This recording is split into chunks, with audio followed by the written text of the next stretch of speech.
कि वारणावत में ऐसे महल की रचना कराई जिसमें घी, तेल, चर्बी, लाख, शन ऐसी जो बहुत ही जल्दी आग पकड़ करके पूरे के पूरे महल को भस्म कर दे, ऐसी दीवालों में ये सब लगाया गया। ऐसे धर्मात्मा पुरुषों को ऐसा षड्यंत्र रचा गया कि उसमें रख करके जला दिया जाए। रहे ही जो भगवान का आश्रय लेता है तो भगवान किसी न किसी रूप में उसकी रक्षा करते, सहयोग करते।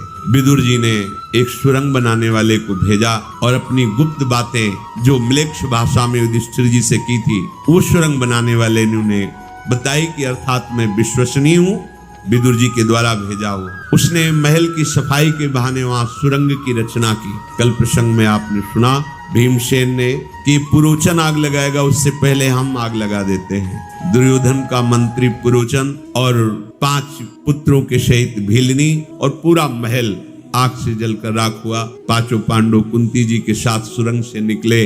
भीमसेन अपने बल विक्रम से श्री कुंती जी, नकुल सहदेव जी, युधिष्ठिर और अर्जुन को अपने ही शरीर में लाद करके बड़ी तीव्र गति से गंगा किनारे पहुंचे। वहां विदुर जी ने पहले ही नाव की व्यवस्था कर दी थी। नाविक ने भी विश्वास के लिए उनको एकांतिक बातों का संकेत किया कि मैं विदुर जी का पक्का आदमी हूँ, दुर्योधन के द्वारा भेजा गया नहीं हूँ, आप विश्वास पूर्वक नाव में बैठिए। फिर गंगा पार किया।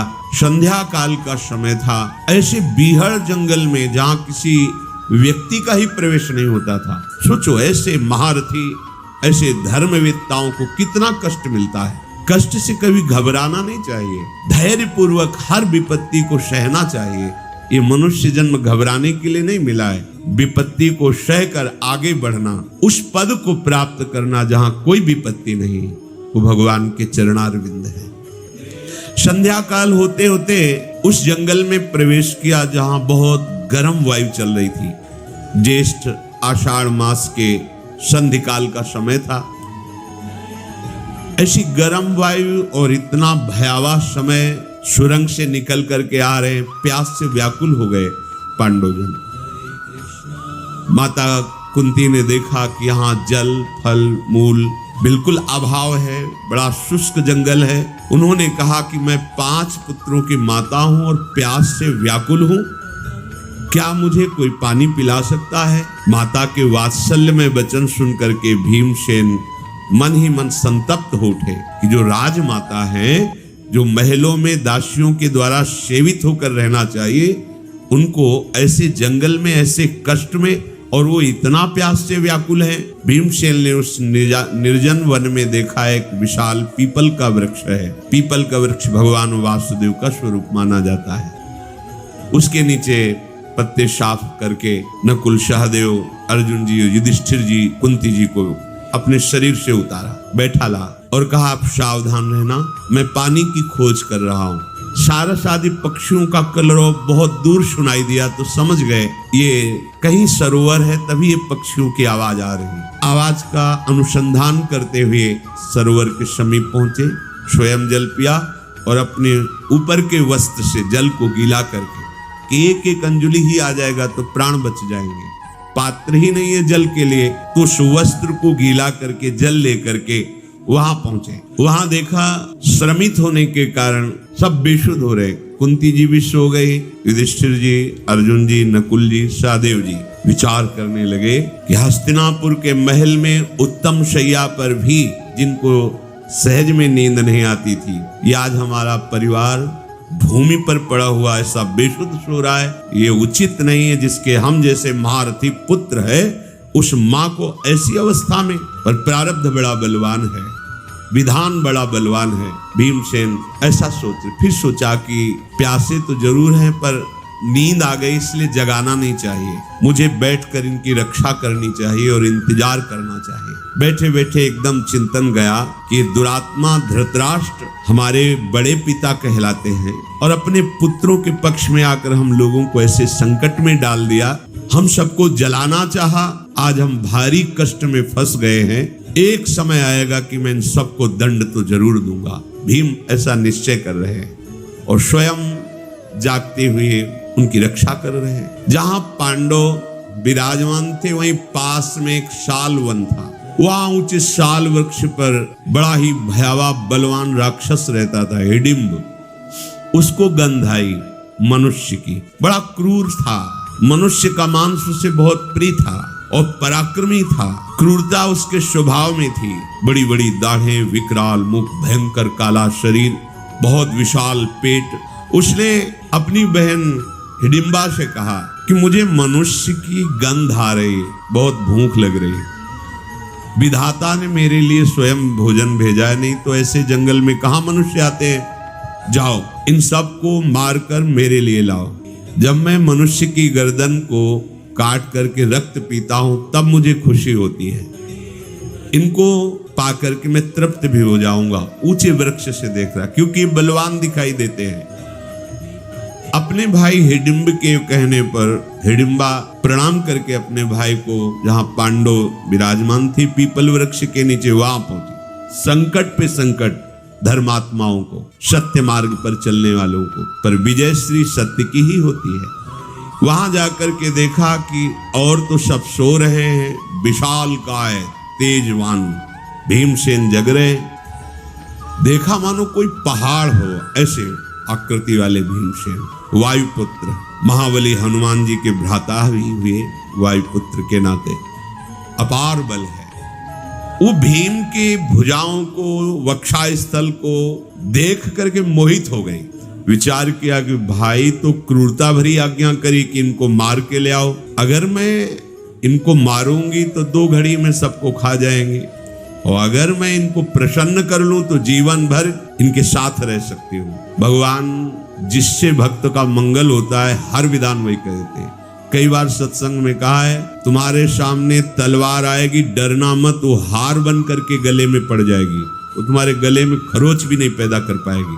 प्रभु का यदि विधान है कि आ जाओ हमारे पास, तो किसी भी बहाने से शरीर छूटे जाना है। अगर प्रभु का विधान नहीं तो डरना मत। बड़े से बड़ा क्रूर आदमी भी आपके समीप आकर के वो प्रतिकूल चेष्टा करे तो भी वो अनुकूल होकर आपके पास आ जाएगी। हिडिंबा ने विचार किया कि भीमसेन के चरणों की सेवा मुझे करनी चाहिए, अर्थात मैं इनको पति रूप से प्राप्त कर लूं तो हमारा जीवन धन्य हो जाएगा। वो मायावी थी, आसुरी माया का उसे ज्ञान था। तत्काल उसने दिव्य सुंदर रूप धारण किया और महाबाहु भीमसेन के समीप जाकर के कहा, पुरुष रत्न आप कौन हैं, कहां से आए हैं, और ये देवताओं के समान सुंदर पुरुष जो सोए हुए हैं ये कौन है, और ये जो वयोवृद्धा ये कौन आपकी लगती है? आप निशंक होकर उत्तर दीजिए। मैं हिडिंबा नाम की राक्षसी हूँ, मेरा भाई बड़े ही दुष्ट स्वभाव का है और तुम्हारा वो मांस खाने के लिए लालायित है, मुझे मारने के लिए भेजा है। आपका तेज बल और भुजाएं देखकर मैं आपको अपने पति के रूप में वरण कर लिया है। महाबाहो तुम चिंता मत करो, जितना मेरे भाई में बल है उससे अधिक मेरे में बल है। मैं भाई से अधिक माया का ज्ञान रखती हूँ, आसुरी माया का, इसलिए हम उसको परास्त करके तुम्हारी रक्षा कर लेंगे यदि आप हमें स्वीकार करें तो। मैं आपका भला चाहती हूँ, अगर आपने ठुकरा दिया तो आपके भी प्राण जाएंगे और मेरे भी प्राण जाएंगे, क्योंकि मैंने निश्चय किया है कि जीऊंगी तो आपको पति के रूप में वरण करके, अन्यथा प्राण त्याग दूंगी। भीमसेन बोले कि राक्षसी तुझे ऐसी बात नहीं कहनी चाहिए, मेरे ज्येष्ठ भ्राता युधिष्ठिर जी मेरे गुरु के समान है। जब तक वो पत्नी को स्वीकार नहीं करते तब तक मैं कैसे स्वीकार कर सकता हूँ? मैं परिवेत्ता नहीं बनना चाहता। परिवेत्ता कहते हैं बड़े भाई के अविवाहित होने पर छोटा भाई विवाह कर ले, ये निंदनीय माना जाता है, उसे परिवेत्ता कहते हैं। इसलिए मैं ऐसा कर्म नहीं कर सकता जो धर्म के विरुद्ध है। राक्षसी ने कहा, यहाँ धर्म की बात नहीं, तुम्हारे प्राणों की रक्षा की बात मैं कर रही हूँ। आप इनको जगा दीजिए, मैं आपको और आपके परिवार को अपनी पीठ पे लाद के वायु वेग से जहां आप कहोगे वहां पहुंचा दूंगी, इस राक्षस से बचा लूंगी। भीमसेन ने कहा, तुम राक्षस की चिंता मत करो, मुझे तुम्हारी सहायता की जरूरत नहीं है। मेरी भुजाओं में आकर ऐसा कोई दैत्य राक्षस है ही नहीं कि जो जीवित बच जाए। तुम इसकी चिंता मत करो, जाओ या रहो, हमें तुम्हारी किसी सहायता की जरूरत नहीं। अगर तुम्हें लगता है कि तुम अपने भाई का सहयोग कर सकती हो तो स्त्री समझकर तुम्हें छोड़ रहा हूं, नहीं अब तक तुम्हें यमपुरी पहुंचा दिया होता। जब देखा कि बड़ा विलंब हो गया हिडिंबा वापस ही नहीं आई, तो सोचा हो क्या गया। वो साल वृक्ष से नीचे उतरा और पांडवों के पास आया। दूर से देखा सुंदरी रूप में हिडिंबा, समझ गया कि इसके हृदय में दया आ गई क्या, हमारे राक्षसी स्वभाव को छोड़ करके दयावान हो गई क्या। आंखें क्रोध से लाल लाल करता हुआ, विशाल भुजाएं, खड़े हुए केस, शरीर का रंग काला मानो कोयला हो, तीखी दाढ़ें, भयंकर गर्जना। जे ही हिडिंब को आते देखा तो हिडिंबा भय से थर्रा उठी और भीमसेन से बोली, ये दुष्टात्मा नरभक्षी है, अगर ये क्रोध में आ जाए तो आप भाइयों से जीत नहीं सकते हैं। मैं इच्छा अनुसार बल धारण कर सकती हूँ, जितना इच्छा करूं उतना बल मेरे में आ जाएगा। आप सब तुरंत मेरे कटि प्रदेश में बैठिए पीठ में, और मैं अभी आपको मन के वेग से जहां आप कहोगे वहीं पहुंचा दूंगी। भीमसेन जी ने कहा, न मैं भाइयों को जगाऊंगा, न माता जी को जगाऊंगा, और न तेरा सहयोग लूंगा। ये हमारे क्षत्रिय धर्म के खिलाफ है कि तुम स्त्रियों का हम सहयोग ले, ऐसा नहीं। तुम्हारी रक्षा करना हमारा धर्म बनता है। ये नीच राक्षस के आक्रमण मेरा सह सकेगा? तुमने अभी देखा नहीं है, देखना। अगर ये उद्दंडता करता है तो मारा जाएगा। हिडिंबा ने कहा कि मुझे तो आप देवताओं के समान बड़े कोमल दिखाई दे रहे हैं, तुम मनुष्य हो, जानते नहीं हो राक्षसों के प्रभाव को।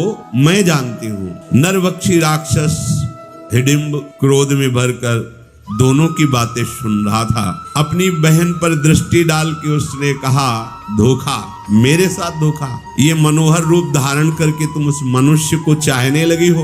पहले तुझे मारूंगा, फिर इनको मारूंगा। बड़ा उसका क्रोध बढ़ा। भूखा तो था ही, वो क्रोध से अपनी बहन को मारने के लिए, ए दुराचारणी, तू मेरी बहन होकर के भी मेरा पक्ष छोड़कर इस मनुष्य का पक्ष ले रही है, तू कलंकिनी है, ऐसा कहकर मारने के लिए आगे बढ़ा। योद्धाओं में श्रेष्ठ भीमसेन ने अपनी भुजा से उसे रोक लिया। भीमसेन महान बलशाली है, छाती से उसको लगाया, अपनी भुजाओं में बांध करके और बहुत दूर घसीट करके ले गए, क्योंकि वहां कुछ करेंगे तो जग जाएंगे पांडवजन। अरे दुष्टात्मन, तू स्त्री शरीर को मारना चाहता है? भीम ने कहा, तुझे आज तक मनुष्य मिले होंगे, लेकिन हम जैसे नहीं मिले होंगे। राक्षस कुलांगार, तू इस वन में आने वाले वनवासी ऋषि मुनियों को मार करके खाने की शक्ति रखता है। जितनी ताकत हो तेरे में, लगा के देख ले, मेरी भुजाओं के बंधन से छूट जा। भारी गर्जना वो राक्षस करने लगा। ऐसी गर्जना में पांडव जग गए, माता कुंती जग गई, और वो देव स्वरूप धारण किए हुए हिडिंबा भी वहां खड़ी थी। लाख उपाय किया, लेकिन वो भुजाओं से नहीं छूट पाया। भीमसेन ने पकड़कर उसे ऐसे पटका कि 32 हाथ दूर घसीटता हुआ चला गया। फिर भीमसेन गर्जना करके उसकी पीठ पर प्रहार किया घूंसे से। महाबली भीमसेन का प्रहार उसके लिए असहनीय हो गया। फिर भी वो हिम्मत करके गुथा, जैसे दो बलवान गजराज भिड़ गए हो, ऐसे भीमसेन और अश्रु। पांडवजन जाग गए। माता कुंती ने पूछा हिडिंबा से, तू कौन है? सुंदर रूप वाली यहाँ मेरे पास कैसे खड़ी है? और ये क्या हो रहा है? किससे युद्ध हो रहा है? कुंती जी के इस प्रकार पूछने पर हिडिंबा बोली, मैं कोई देवी नहीं हूँ, मैं एक राक्षसी हूँ। मेरा नाम हिडिंबा है। मेरे भाई हिडिंब ने तुम लोगों को मारने के लिए भेजा था, पर मैं आपके उस पुत्र को जो युद्ध कर रहा देख करके मोहित हो गई और उससे पति रूप में वरण कर लिया है। आपका ये महाबली पुत्र जिससे लड़ रहा है वो मेरा भाई हिडिंब है, पर मुझे ऐसा लग नहीं रहा कि वो जीत पाएगा। कुंती जी ने कहा, तुम्हें पता नहीं है कि भीम कितने बलशाली हैं। देखो, अभी देखो, परिणाम अभी देख लेना। प्रचंड बलशाली भीमसेन ने उसे उठाया, उस भयंकर राक्षस को पटक करके उसकी छाती पे घुटने रखे और गर्दन को तोड़ दिया और पीछे की तरफ पलटा के इसे पैरों में लगा दिया, ऐसे उल्टा, अर्थात उसकी कमर टूट गई, उसकी गर्दन टूट गई। अर्जुन जी धनुष पर बाण चढ़ाए हुए बिल्कुल खड़े थे कि यदि कहीं ऐसा होता है तो मेरे द्वारा ये मारा जाएगा, पर ये देख करके कि भीमसेन के द्वारा ही मारा गया, पांडवजन हर्षित हुए और भीमसेन की प्रशंसा की। अब उस राक्षसी ने कुंती जी से कहा कि सुनो, मैंने वरण किया है तुम्हारे पुत्र को, तो हमें आदेश करो, मैं इच्छा अनुसार इनको जहां चाहूं वहां ले जा सकती हूं। मैं मोहिनी माया को अच्छी तरह से जानती हूं, जिस मार्ग पे जैसे चलना होता है मेरी वैसी ही गति होती है। बहुत दूर की बात, भूत की बात, भविष्य की बात, वर्तमान की बात, तीनों कालों का मुझे ज्ञान है। मैं हाथ जोड़ के कहती हूँ कि मैंने आपके पुत्र को पति रूप में वरण किया है। कुंती माता ने युधिष्ठिर जी से कहा, तुम धर्म के विषय को जानते हो, तुम्हारा क्या निर्णय है? ये कह रही कि भीमसेन को पति रूप में मैंने वरण किया है, क्या तुम्हारा आदेश है? हिडिंबा ने कहा, पहले मेरी और बात सुन लीजिए, आजीवन मैं तुम्हारी दासी रहूंगी, जहां स्मरण जप करोगे मैं उपस्थित हो जाऊंगी। कोई ऐसा स्थान नहीं जहां मैं जा न सकूं, आपको ले न जा सकूं। यातधानी माया, निशाचरी माया, सब मायाओं का मुझे ज्ञान है। मैं कोई साधारण राक्षसी नहीं हूं। मेरा नाम सालकंठकटी है। मैं दिव्य हूं, यहाँ इस रूप में रहती थी। मेरी कांति देवताओं से भी बढ़कर है, मेरी सामर्थ्य देवताओं से भी बढ़कर के है। और मेरे संयोग से जो पुत्र होगा वो त्रिभुवन में महाबली होगा, तुम्हारे बहुत काम आएगा। इसलिए मैं प्रार्थना करती हूं कि कहीं तुम मेरी बात को अस्वीकार मत कर देना। भूत भविष्य वर्तमान सब घटनाओं को मैं प्रत्यक्ष की तरह देखती हूं।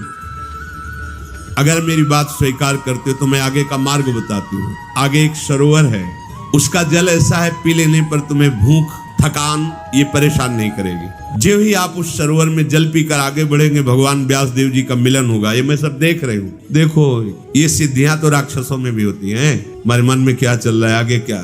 सबसे बड़ी सिद्धि है भगवान का प्रेम प्राप्त कर लेना। ये दुर्लभ बात है। संसार के अस्तित्व को मिटाकर एकमात्र सच्चिदानंद भगवान का साक्षात्कार कर लेना, ये दुर्लभ बात थी। अपने लोग छोटी छोटी बातों में क्या ऐसी बातें तो राक्षसियां देख रही हैं। मैं यहां से देख रही हूं, आगे सरोवर है, वाह उसका जल ऐसा है, भगवान व्यास देव जी तुम्हें मिलेंगे। सब बातें भूत भविष्य वर्तमान की, अंतर ध्यान हो जाना, दूर देश तक पहुंचा देना, ये सब जो योग की सिद्धियां हो तो प्राप्त है उस मायावी राक्षसी को। ये कोई चमत्कार नहीं, चमत्कार है राधा राधा राधा। आंखों से अश्रु बह रहे, रोमांच हो रहा है और श्यामा श्याम की याद में तुम विकल हो रहे हो, ये सबसे बड़ा चमत्कार। अनंत जन्मों के मलिन अंतःकरण ने अगर एक बार भी राधा बोलने की इच्छा कर ली, ये चमत्कार हो गया। ये चमत्कार अविनाशी है। ये छोटी मोटी बातें अपने लोग बहुत छोटी स्थिति के हैं, जरा सी बात के लिए सोचते कोई हमारा दुख हटा देगा। जब हमारे मन की बात जान गई तो हटा। 24 घंटे तुम अपने मन की बात जानते हो, तुम नहीं जानते अपने मन की बात। क्या खास बात हो गई? पांच भौतिक पर्दा लगा हुआ शरीरों में, एक ही मन सृष्टि में, वो अंश रूप से सब जगह विभाजित होकर चल रहा है। उसमें तदात्म हो जाओ, पूरी सृष्टि के मन की बात जान लोगे, क्या हो जाएगा? इससे हो क्या जाएगा? मन की बात जान लेने से कुछ हो जाएगा क्या? क्या होना है? मन को सावई मना कृष्ण पदारविंदयो। अब बात बनी, आपके मन को बलात् अपने भजन के प्रभाव से घसीट कर प्रियालाल में लगा दे, ये चमत्कार। अनंत जन्मों की बिगड़ी बनती है प्रभु के चरणों में चित्त जोड़ने से। नहीं ये छोटी मोटी मायाओं की सिद्धियां जो राक्षसों के अंतर। देखो कमल नयन भगवान व्यास देव जी आपका परम मंगल करेंगे अपने उपदेश से। मैंने सब देखा है, वारणावत में तुम्हें महल के अंदर जलाने की चेष्टा सब देख रहे हूं। ये क्यों बताया? कि विश्वास हो जाए कि मैं इतनी सामर्थ्यशाली हूं। हिडिंबा का ये वचन सुनकर कुंती देवी प्रभावित हो गई कि ऐसे संकट में भगवान ने ही इसे भेजा है। युधिष्ठिर जी से कहा, धर्मात्माओं में श्रेष्ठ बेटा, मैं जो कहती हूँ बहुत ध्यान दीजिए। इसने जो बोला उसमें धर्म मुझे दिखाई दे रहा है। यदि इसकी हार्दिक भावना भीमसेन को पति रूप में प्राप्त करने की तो कोई दूषित नहीं है। युधिष्ठिर जी ने कहा कि हिडिंबा तुम जैसा कह रही हो ठीक है, परंतु मैं जो बात कहूं उसे सत्य में स्थिर होकर स्वीकार करना। भीमसेन स्नान करके नित्य कर्म करके मांगलिक वेशभूषा धारण करेंगे हमारे पास। इसके बाद तुम ले जाओगी और संध्या काल होते होते यहीं छोड़ जाओगी। इतना समय तब तक देंगे जब तक तुम्हें गर्भ नहीं धारण होगा। गर्भ धारण होने के बाद बस तुम दूर हो जाओगी। अगर इतना स्वीकार करती हो सत्य को साक्षी करके तो मैं आदेश करता हूं कि हमारे छोटे भ्राता भीम को आप पति रूप से वरण कर सकते हैं। इतना कहने पर कुंती जी ने भी स्वीकृति दे दी। अब वो पीछे पीछे चल पड़ी। ये लोग आगे बढ़े। शाहदेव जी और नकुल जी को आगे रखा जाता था क्योंकि ये छोटे हैं सबसे। शालिहोत्र मुनि का आश्रम मिला और वो सरोवर मिला जो उसने बताया था। वहां जाकर के जे भी जलपान किया सब श्रम मिट गया, भूख प्यास की भी चाह मिट गई। हिडिंबा राक्षसी ने कहा कि अब आप मुनि के आश्रम में कुछ दिन रहिए और हम भीम को आपकी शर्त के अनुसार ले जाएंगे। देर नहीं लगी, सुंदर पर्णशाला तैयार कर दी। सामर्थ्यशाली थी वो, सुगंधित सुगंधित लताओं से बड़ी ही सुवासित कुटिया। एक कुटिया बनाई जिसमें माता कुंती और एक कुटिया बनाई जिसमें पांडव। जिस समय प्रातःकालीन संध्या करके भीम निवृत्त हुए, कुंती ने भीम से कहा, धर्म को दृष्टि में रखते हुए इसे सम्मान पूर्वक स्वीकार करो। मेरी आज्ञा है, जिस दिन ये गर्भ को धारण करे उसके बाद इसे स्पर्श भी मत करना, इससे तुम्हारा कल्याण होगा। मैं और कोई प्रतिवाद उत्तर सुनना नहीं चाहती। भीमसेन से माताजी ने ऐसा आदेश किया। बहुत अच्छा कहकर भीमसेन ने बात स्वीकार की। तत्काल भीमसेन को अपने हृदय से लगा के अंतर ध्यान हो गई। हो मायावी थी, विविध प्रकार के देववनों में दिन भर रहती और संध्या काल आकर के पास में छोड़ देती। कुछ काल के पश्चात उस राक्षसी को गर्भ रहा और राक्षसियां गर्भ धारण नहीं करती, तत्काल पुत्र होता है। ऐसा नहीं कि वो जैसे मनुष्य योनि में है कि 9 महीने 10 महीने गर्भ धारण करके फिर बालक होना, ऐसा नहीं होता। गर्भ का संयोग बना और तत्काल बालक प्रकट हुआ।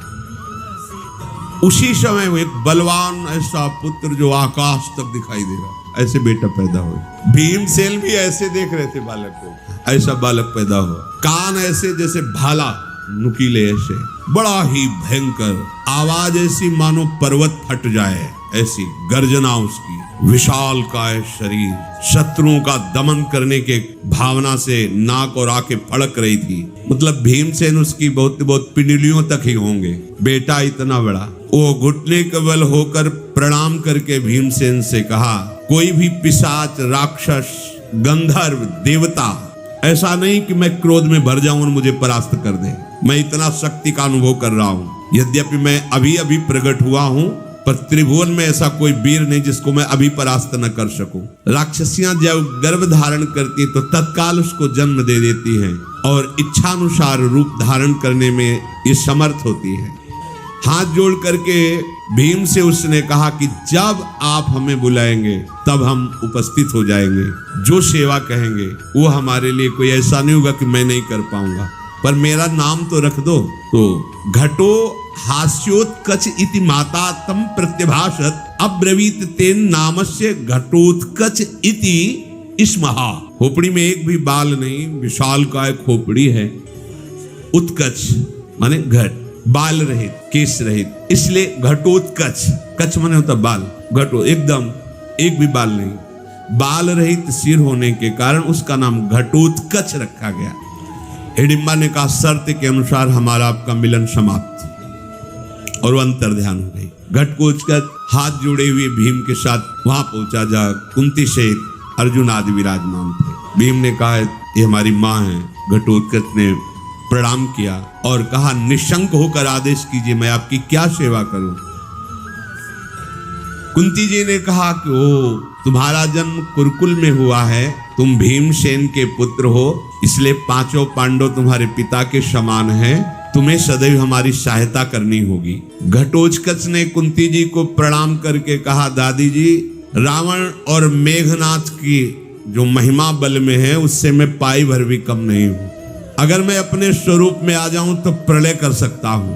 तो सायोग की क्या बात, जब जहां आज्ञा। ऐसा था, मैं बढ़कर नहीं बोल रहा हूं, मैं रावण और मेघनाथ को एक क्षण में परास्त करने की सामर्थ्य रखता हूं। जब मेरी आवश्यकता हो, मेरे पितृवर्ग को सेवा की जब आवश्यकता हो, तब मुझे सेवा का अवसर देना, फिर मेरे बल को देख लेना। कोई सेवा हो तो आदेश करो या फिर मैं जाऊं।